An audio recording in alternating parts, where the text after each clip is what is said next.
College সপ্তাহৰ লগত সংগতি ৰাখি আমি চিপাঝাৰ মহাবিদ্যালয়ে বিশেষ গুৰুত্ব সহকাৰে আমি প্ৰতি বছৰতে আমি বাৰেৰহণীয়া সাংস্কৃতিক শোভাযাত্ৰা এটিৰ আমি আয়োজন কৰোঁ।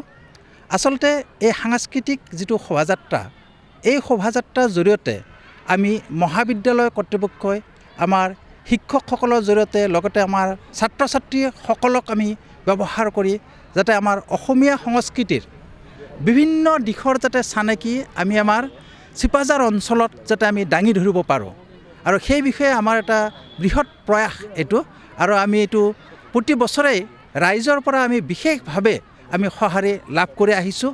আৰু ইয়াত আমি যাতে সকলোৱে অংশগ্ৰহণ কৰিব পাৰে আমাৰ ছাত্ৰ ছাত্ৰীসকলে, সেইকাৰণে আমি এইটো মানে বিভাগীয় ভিত্তিত আমি এইটো প্ৰতিযোগিতা হিচাপে আমি লৈছোঁ, যাতে প্ৰতিটো বিভাগে ইয়াত অংশগ্ৰহণ কৰে।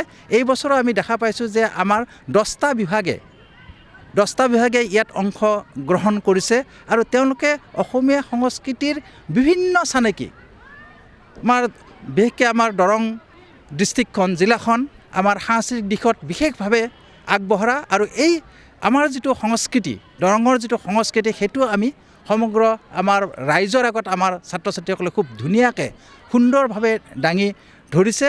গতিকে আমি কলেজ সপ্তাহত আমাৰ এইটো এটা মুখ্য উদ্দেশ্য। আমাৰ বৰ্ণিল শোভাযাত্ৰা বুলি ক'ব পাৰি নেকি? বৰ্ণিল শোভাযাত্ৰা, কাৰণ ইয়াত সাংস্কৃতিক জগতখনৰ যিবিলাক মুখ্য যিবিলাক আমাৰ বিষয়, সেই বিষয়বিলাক আমি সুন্দৰভাৱে আমি ইয়াত তাৰমানে প্ৰতিষ্ঠা কৰোঁ।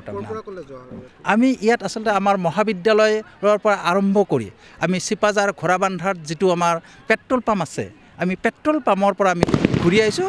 ইয়াত মই যিটো দেখিছোঁ, ইয়াত 7.3 কিলোমিটাৰ্ছ হৈছে আমাৰ অহা যোৱা যিটো দেখি মানে 7.3 কিলোমিটাৰ্ছ আমি অতিক্ৰম কৰিছোঁ। কিমান ছাত্ৰ ছাত্ৰী অংশগ্ৰহণ কৰিলে? আমাৰ মিনিমাম